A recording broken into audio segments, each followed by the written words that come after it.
Hello සුබ දවසක්. ඔන්න අද ඔයගොල්ලන්ට අරගෙන ආවේ ගොඩාක් වටින කැඳ එකක්.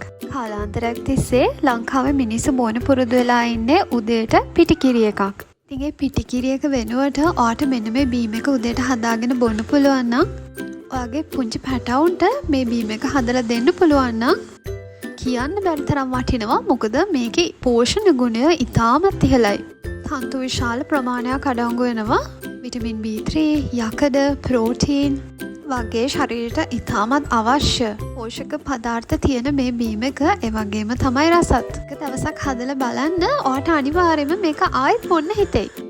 ඉතින් එහෙනම් වැඩි කතාවක් නැතුව අපි බලමු මේක කොහොමද හදන්නේ කියලා. ඉතින් ඊට කලින් ඔයා තාම මම subscribe කරලා නැත්නම් subscribe කරලා එකතු වෙන්න. අපි බලමු අපිට මොනවද ඕනේ කියලා. ඔන්න මේ තියෙන හබල පෙති ශ්‍රී ලංකන් රයිස් ෆ්ලේක්ස් කියලා හඳුන්වනවා. කලින් මම කියපු හැම පෝෂක පදාර්ථයක්ම අඩංගු වෙන්නේ මෙන්න මේ හබල පෙතිවල. අන්තු විශාල ප්‍රමාණයක් තියෙන නිසා ඔයා හබල පෙති වලින් හදපු දෙයක් කෑවොත් ඔයාට ලේසියෙන් බඩගිනි වෙන්නේ නැහැ. ඒකේ තියෙන පෝෂණ ද්‍රව්‍ය ඔයාට මුළු දවස පුරාම අවශ්‍ය ශක්තිය ලබා දෙනවා. ඉතින් ඔයාට මේවා කඩෙන් ගන්න පුළුවන්. හරිම අඩු මුදලක් තමයි වෙන්නේ. රතු හබල පෙති එක ගන්න බලන්න. ඒකේ තන්තු ප්‍රමාණය ගොඩක් වැඩි. ඉතින් පැකට් කරපු හොඳ හබල පෙති එකක් ගන්න බලන්න. නැත්නම් සමහර ඒ වගේ වැලි ගල් තියෙන්න පුළුවන්. ඒ වගේම පොල් කිරි අරන් තියෙනවා. මම මේ කැඳ එක ගෙදර ඔක්කොටම හැදුවට මම ඔයාට රෙසිපි එකේ දෙන්නේ එක්කෙනෙක්ට අවශ්‍ය කරන විදිහට අමුද්‍රව්‍ය යනුව එක්කෙනෙක්ට හදාගන්න අවශ්‍ය ප්‍රමාණය පොල් කිරි ටිකක් ඔයා ගන්න.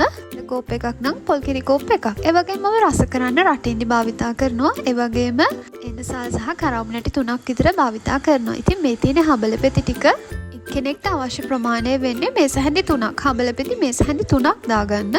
මම මේ ගොඩක් අරගෙන තියෙන අපේ ගෙදර ඔක්කොටම අද හදන නිසා. ඊට පස්සේ ඔයා මේක හොඳින් හොදලා ගන්න ඕනේ දෙපාරක් තුන් පාරක් විතර. ගොඩක් තද කරලා අතුලන්න යන්නේ නැහැ. සාමාන්‍ය විදිහට අපි මේක සෝදගමු. පැකට් කරපො නැති සාමාන්‍ය හබල පිටුව ගන්න නම් පොඩ්ඩක් ගරලා ගන්න. කල්වැලි තියෙන්න පුළුවන්. සාමාන්‍ය වතුරේ මේ විදිහට හොඳට තුන් පාරක් විතර අපි සෝදගමු.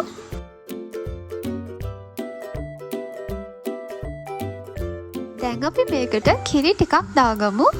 මේක විනාඩි 5ක් විතර පෙඟෙන්න තියලා අපි ග්‍රයින්ඩ් කරන්නයි හදාන්නේ. නැත්නම් බ්ලෙන්ඩ් කරන්න.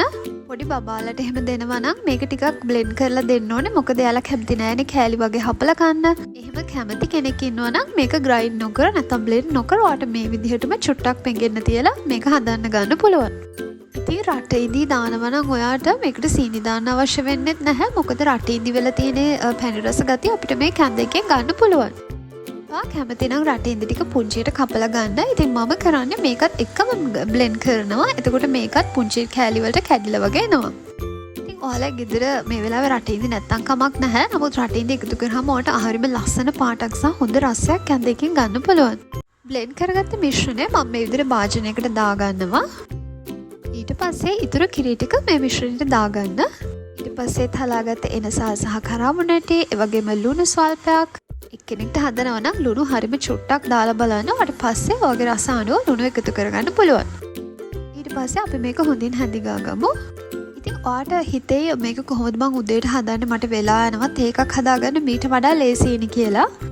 ඉතින් ඔයාට කරන්න පුළුවන් ලේසිම දේ තමයි මං කලින් කිව්වා වගේ මේක බ්ලෙන්ඩර් ජායකට දාලා පොඩක් බ්ලෙන්ඩ් කරලා තියාගෙන උදේට ඒක අරගෙන ඔයාට ලිපේ තියලා පොඩක් රත් කරලා ගන්න තමයි තියෙන්නේ. ඉතින් ඒ අතරේදී මම සීනි එකතු කරගත්තා. ඉතින් වෙනදට හදනකොට මම සීනි කොහොමත් එකතු කරන්නේ නැහැ. මේකේ කොහොමත් පැන් රස තියෙනවා රටින්දි නිසා. ඉතින් ඔයාලා කැමති නම් විතරක් සීනි පොඩ්ඩක් එකතු කරගන්න. හරි දැන් හොඳට උතුරලා අපේ කැඳ එක හොඳට තික් වෙලා තියෙනද? ඉතින් මීට අමතරව ඔයාලට පුළුවන් මේකට වියලි මිදි ටිකක් එකතු කරගන්න. ඒ වගේම කජු ටිකක් එකතු කරගන්න. ඒ වගේම ඔයාලට ගොඩාක් වැඩි නම් ඔයාලට මේ කැඳ එක රැට හදලා තියලා නිවෙන්න තියලා ෆ්‍රිජ් එකේ දාලා උදේට රත් කරලා පවුලයට දෙන්න පුළුවන්. ඉතින් මේ කැඳ එක හරියම රසයි. ඔයාලට පේනවා ඇති මේක හරි ආස හිතෙන බොන්න ආස හිතෙන වගේ පානයක්. උදේට අපේ බබාලා පුරුදුරලා ඉන්න බිස්කට් කාලා කිරි බීලා ඒ විදිහට ඉස්කෝලේ යන්නනේ. නමුත් ඇත්තට මේ කැමවල තියෙන කාබෝහයිඩ්‍රේට් සහ සීනි විතරයි. ඊට අමතරව ශරීරයට අහිතකර දේවල් තමයි ඒ වගේ කෘත්‍රිම දේවල් වල තියෙන්නේ. ඉතින් අපිට පුළුවන් නම් උදේට මේ විදිය දේශීය කැඳ එකක් අපේ බබාලට හදලා දෙන්න, පවුලට හදලා දෙන්න.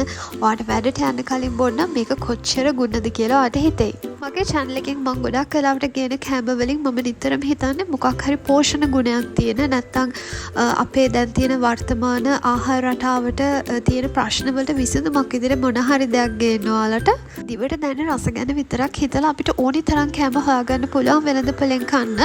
නමුත් ඇත්තට මේවා කොච්චර අපේ ශරීරයට යෝග්‍යද කියලා අපි දෙපාරක් හිතන්න ඕනේ. ඉතින් අනිවාර්යයෙන්ම නිවැරදි ආහාර රටාවකට යොමු වෙන්න කියලා මම ඔබට මතක් කරන ගමන්ම අද වීඩියෝ එක හොඳයි කියලා හිතනවා නම් ලයික් එකක් දාන්න. ඒ වගේම තාම මගේ channel එක subscribe කරලා නැත්නම් subscribe කරලා එකතු වෙන්න කියලා ආරාධනා කරනවා. ඉතින් අනිවාර්යයෙන් මේක හදලා බලන්න. ඒ වගේම අපි ඊළඟ දවසෙත් ගොඩාක් රසවත් කැමකින් හම්බ වෙනකල් ඔයාලට සුබ දවසක්. bye bye.